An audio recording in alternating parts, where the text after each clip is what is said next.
Hey everybody, Scoutcrafter here again. Mishmash, no, Electric Motor Monday.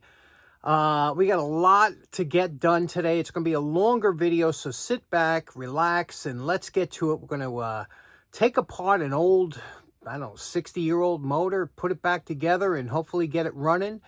It needs a power cord and a cleaning, so let's get started right away. Okay, for today's project, I'm doing a ton of work up, trying to clean up the stairs, and I found this here tucked away. I remember I bought this a while back. This is and I don't have too many, and I said I'm not going to do another electric motor until I do Terry Benko's beautiful Century motor he sent over. This I just want to put a cord on. I'm not going to restore it, but I want to show you how that's done, because for some of you new guys getting into this hobby, this is the best thing you can have, is a simple motor with an arbor adapter, and then you could put whatever you want. You could put a wire brush, you could put a buffing wheel, you could put a fiber wheel. That's all you need. And especially this one that's closed, as you can see, vented. So what's nice about this, you're not going to get all that dust coming into the motor here. Now, I'm going to talk a little bit about the motor. I don't know if it works or not. I got it cheap, and I bought it because I figured that it would work. And a couple things you check. Number one, bearing slot. Move this back and forth. It's tight, which means it's not worn out. Another thing, you got to be careful sometimes when you buy a motor with a grinding wheel, because that grinding dust can get in and do a lot of wear on the motor.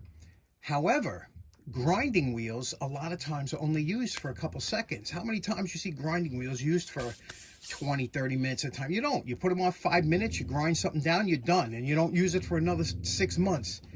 So that's why I got it. And a nice arbor on here.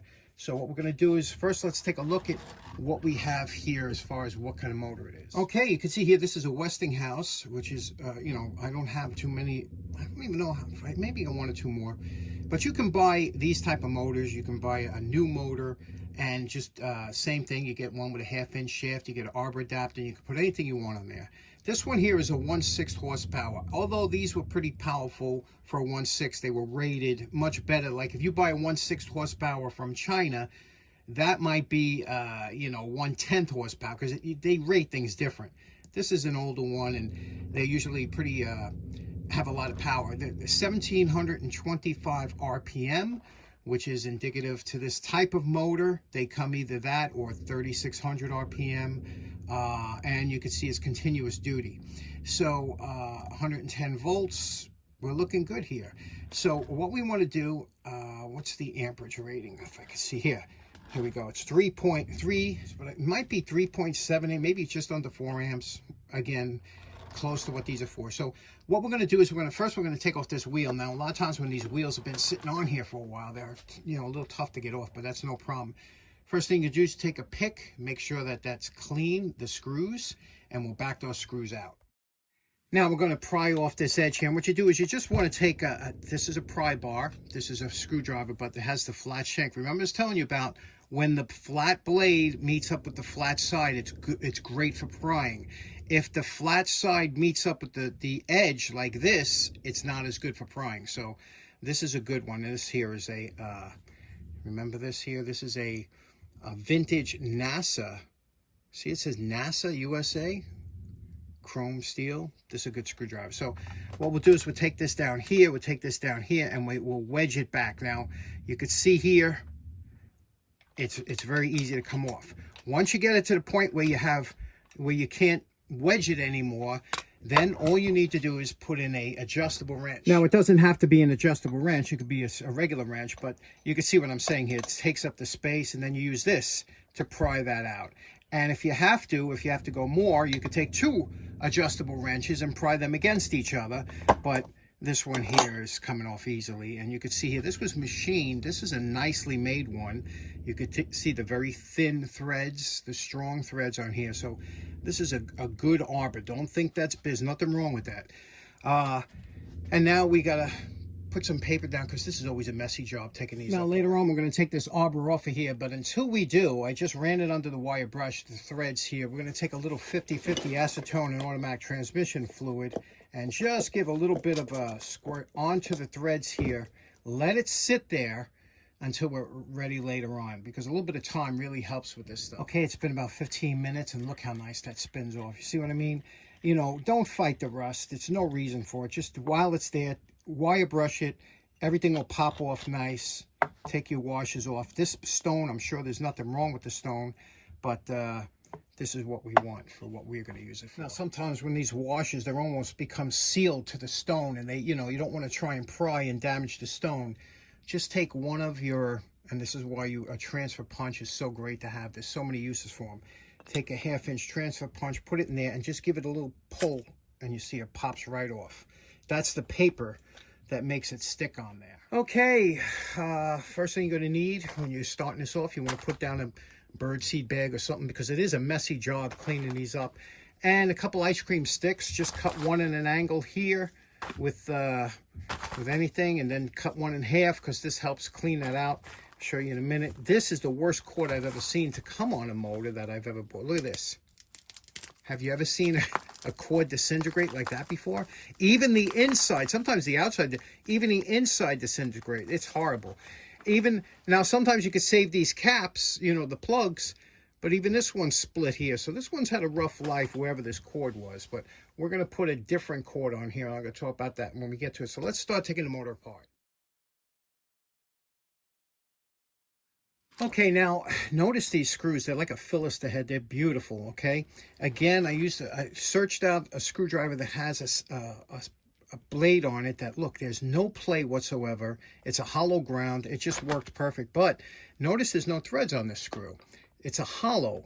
So there's a rod in there that goes through, and this captures the end of the rod. So be leery. Do not lose this, because it'll be, unless you have a lathe, you don't want to have to make another one. Okay, now all the screws are out. The end bells have to come off.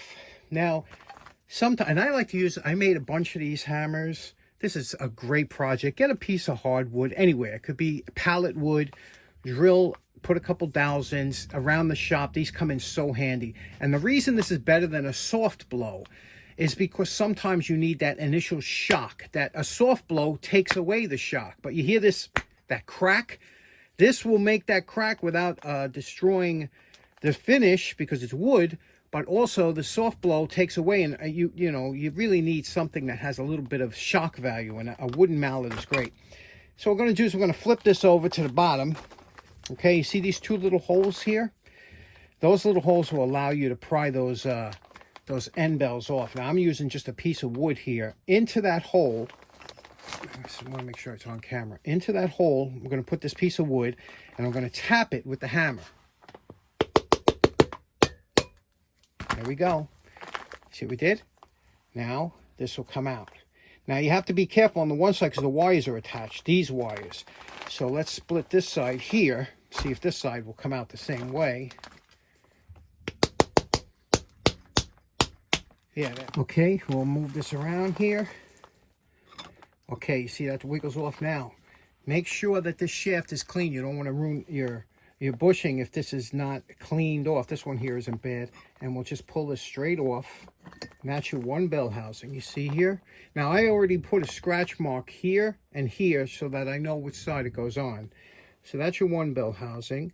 And obviously it's a little dirty, but that's okay. And then here, now this whole inside will pull out. You could see, but you have to be very careful, because like I said, there's wires here. Okay, and you do not want the wires. This is your armature here that will come straight out. There we go. You see that? And you can see it's got a little bit of oil, but not really. Just needs a cleanup. And here is your relay. So we'll clean this all up. Again, here's one thing you have to be careful of. If there's any spacer bushings, this thing had a lot of end play. We might add a couple of, and I'll show you that in a minute. But this is basically, you're just taking it apart.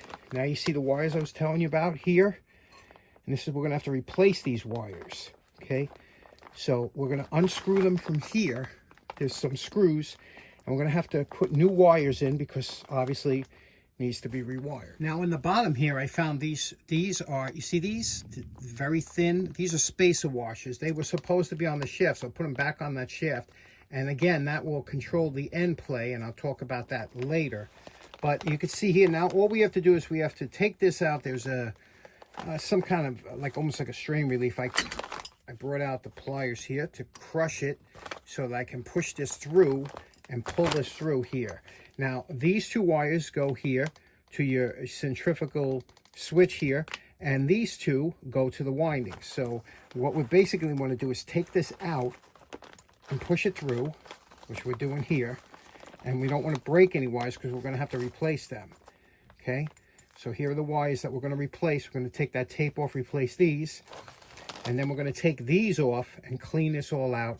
And then take a look at the wire. It looks dirty, but it don't look damaged, of course. Now, I wanted to take the wires to take them off of here, but I could not get the screwdriver to access the top of the screws, and they're brass screws, so they'll strip out if you try and, if you're not straight on them. So I'm just taking the whole centrifugal switch out here, okay? I put the screws back in here. So this is the other bell housing.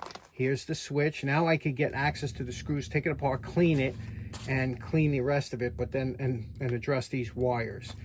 Really, there's not much to it, right? And then here is your windings here. You could see.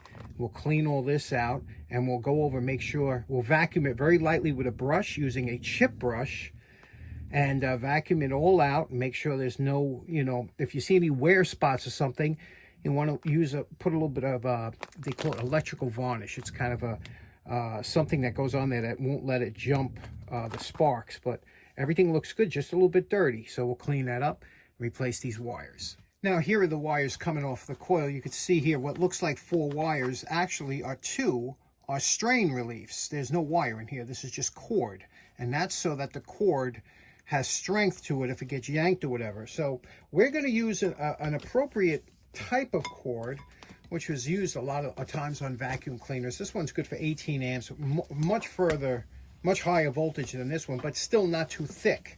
I don't want a real thick cord coming out of here, but if you notice, I stripped down the edge. Here are those strain reliefs, okay? So that's, again, gives, you know, power so that this doesn't get pulled apart. It has the same thickness wire, the same gauge wire, so this will be good. So now, again, there are only 2 wires coming off here. This is a single-phase motor, so it don't matter which way they're connected, okay? And now, sometimes people put a ground in here, and to do that, sometimes you drill a hole in the bell housing, and I might go down that road. I would really like to talk to Terry and get his thoughts on it. I will ground the base, so I don't have to worry about it, but, and again, it only matters in certain instances, that in case the case gets energized or whatever the case may be. But right now, I don't even know if this works. So what we're going to do is we're going to clean up, we're going to hook this up, and then we'll decide later on what we want to do. As far as cord length, I don't like extremely long cords, you know, because especially if I use them for display, so I only need 4 feet, maybe tops.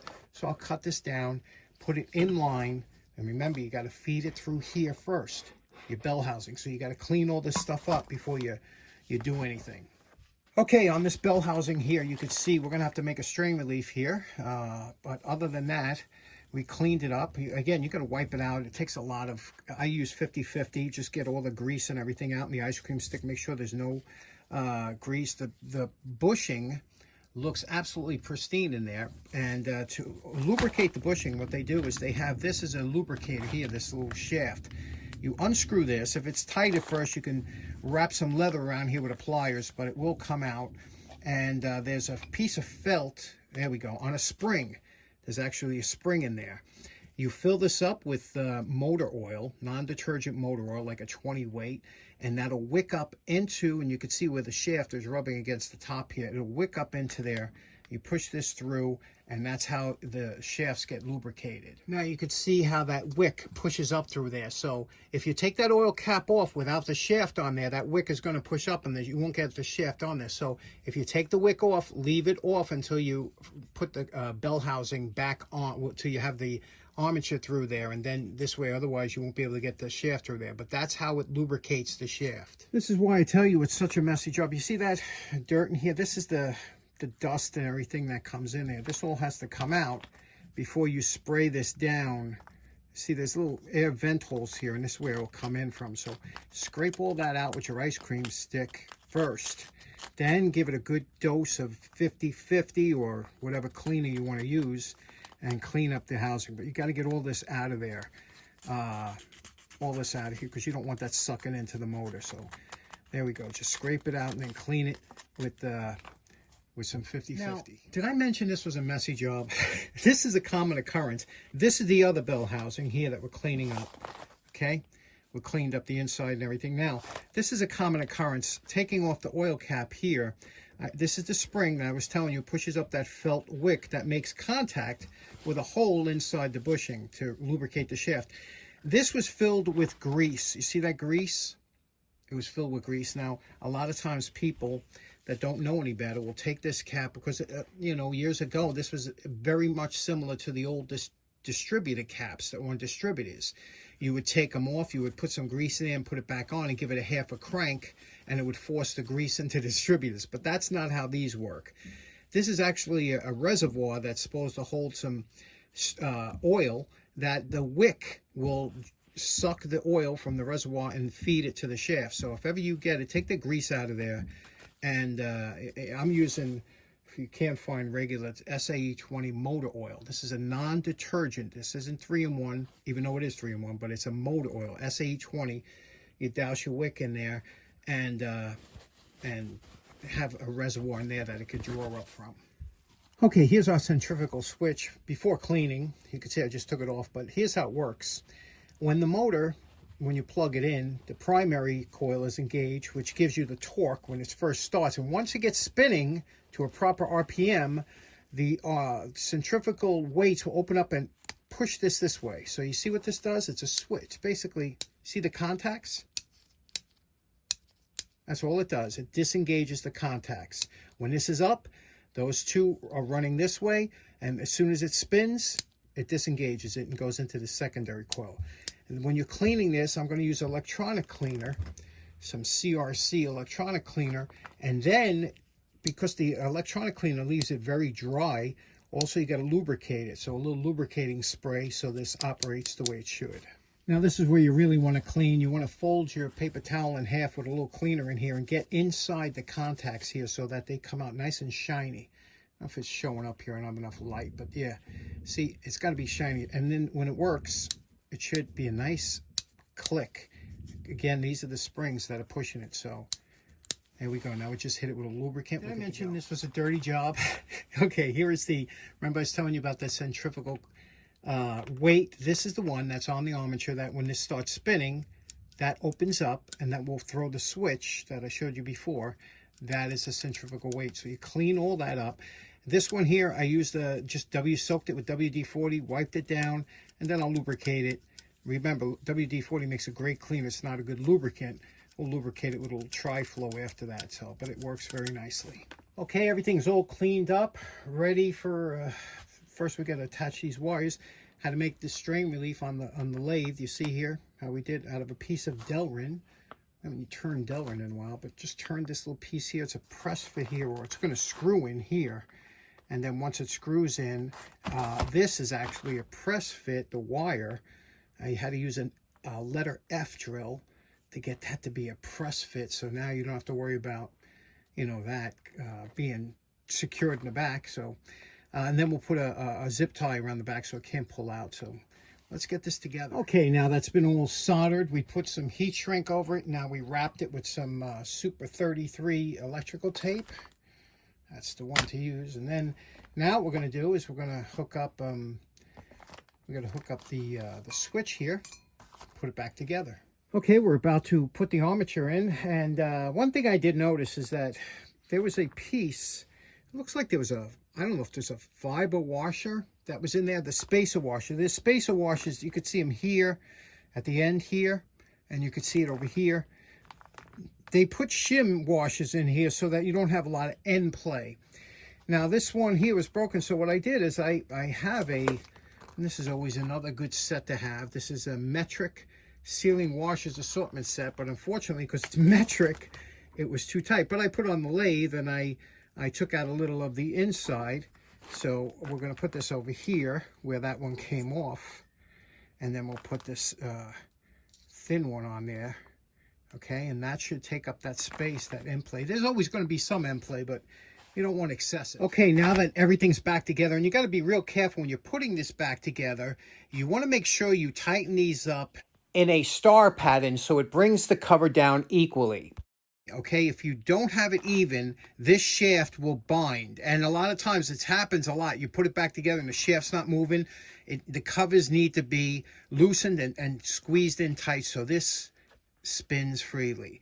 Now, we just have to clean it up, the outside, but before we do, we're going to try it to just make sure if it works. I'm going to just plug it in real quick here. I got the plug. If anything happens, I'll unplug it real quick. So here we go. Wow, isn't that beautiful? Listen for the switch, the relay.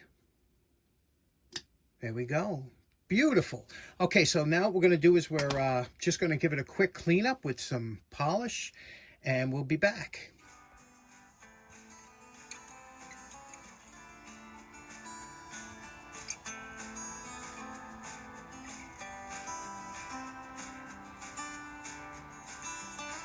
And you know my favorite part. Remember what this Westinghouse motor looked like before we started?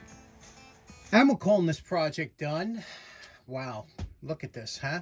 Well, first off, what we did was we took the arbor and cleaned up the arbor. The arbor is just absolutely beautiful. This is a quality, machined made part. Nothing like the stuff you get today. You can see where the lathe, this was made out of one piece of solid bar stock. And if you ever come across these are the truest running, most beautiful arbors you can get. So we did this one up nice. And here we go. Now you can see we added the strain relief here, the new cord. We have polished it out. This is the original finish that was on the end on the motor, and that's why I wanted to keep it. And you can see here, let's try and see if we can get a good look at the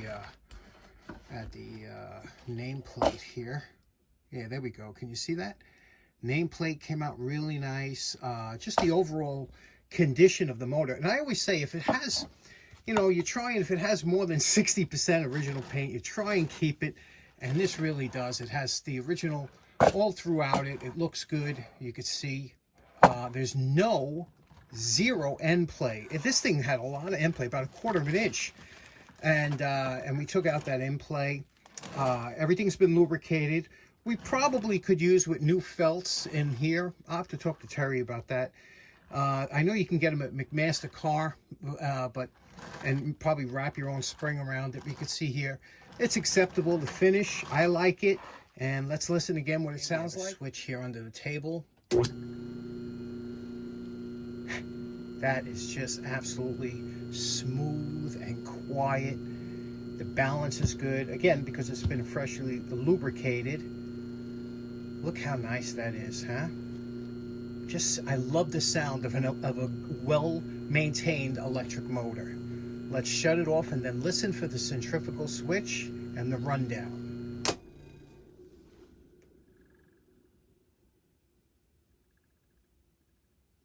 There we go. And you can see in the back here, we got the Westinghouse insignia we're able to get back. Just a beautiful little motor, isn't it? I love these little motors. Okay, so in closing, this was very close to being a two-parter, but I had to cut out a bunch of stuff, and we'll have it on Wednesday. I'll put that stuff on Wednesday. We'll make a mosh, but hope you enjoyed today's episode. Thanks so much for tuning in. Have a great day. Great start of your week. Take care now. Bye-bye.